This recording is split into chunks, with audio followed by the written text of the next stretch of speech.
We define a discipleship strategy as a clear and known way to move people from unbelief to belief in the gospel in every area of their life, changing what they love and how they live.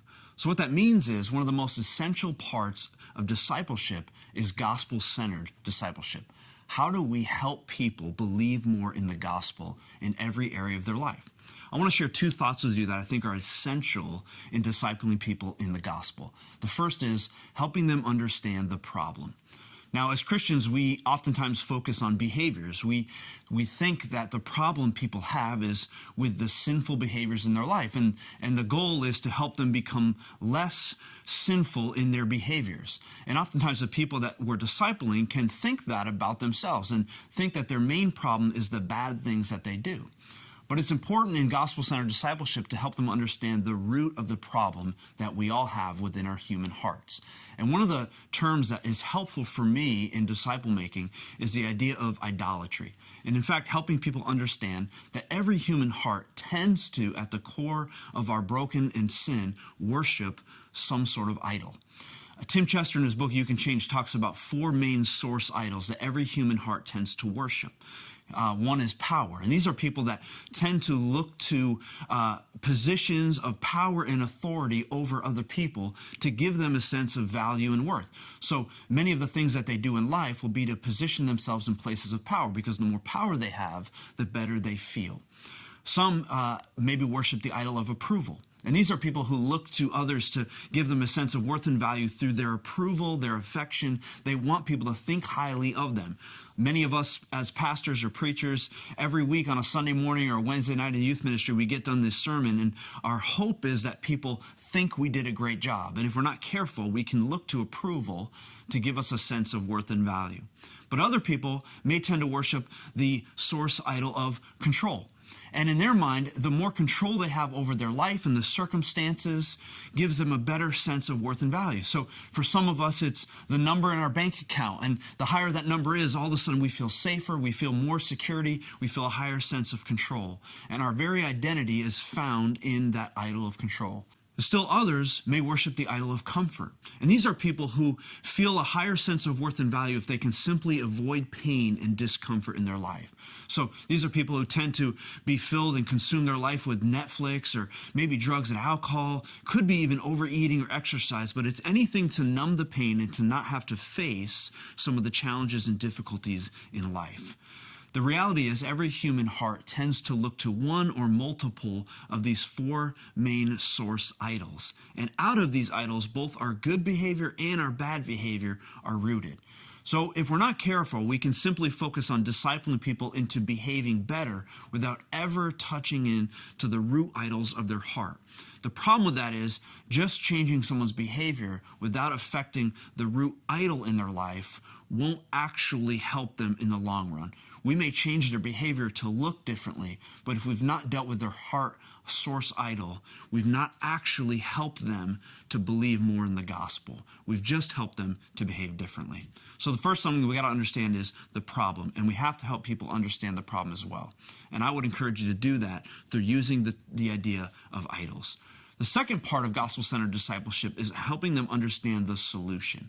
Now, if the problem is idolatry and believing and trusting in these idols to give us a sense of worth and value, then the solution is to find something of greater affection. And of course, we know the answer to that is Jesus. It's the gospel. So the solution for us, and one of the things that's been helpful for me that I've looked in my own heart, is to help train people to become the best preachers of the gospel to their own heart. And we know that our emotions in life are indicators of our heart being out of whack, right? So when we're super angry or frustrated or anxious, that is our heart telling us something is happening. We're trusting in something outside of Jesus to give us a sense of worth and value. And in those moments, how do we help people look away from the thing they're trusting to and look to Jesus? Well, I'm going to share this simple process that I use, and it's called the look in, look up, look out. The first step of this is look in. And basically, this is the hard and sometimes timely process of figuring out what am I trusting in right now in this moment in my own life to give me a sense of worth and value? What thing am I looking to outside of Jesus? Now, this only happens through asking the why question, right? So maybe I'm super angry, and sometimes I don't even know why I'm angry. Well, we've got to kind of mine down into our hearts and continue to say, well, why is that bothering me? Why is that frustrating me? Why am I angry? Till eventually we will come to the place where we can figure out, what idol am I looking to in this moment? So maybe I'm frustrated at my wife, but the reality is the reason I'm frustrated is because I want her approval and I don't feel like I'm getting it. So that's the look in, figuring out what idol am I trusting in that moment of my life. The second part is look up. And this is the part of preaching the gospel to our own hearts. So once we understand the idol we're looking to, we can now communicate the gospel to our hearts. So for me, if I was looking to approval, now I can remind my heart that I have all the approval I need in Jesus. In fact, the cross reminds me that the creator of the universe approves and loves me, so that the approval of man is meaningless. So we begin to preach the gospel to our own hearts. That's the look up. And once that happens, the third and final process is look out. And what this means is sometimes along the way, we can hurt people, we can wrong people, we can do things that we shouldn't. And if we do, in that case, once we've preached the gospel to our own hearts, we're now in a place where we can go and make things right.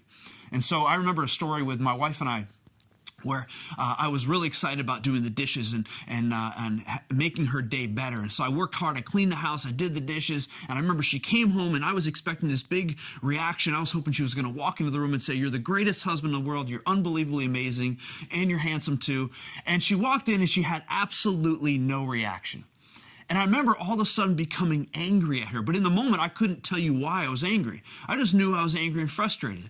And so I ended up kind of snapping at her. We kind of got in a little fight and she had to leave to go somewhere.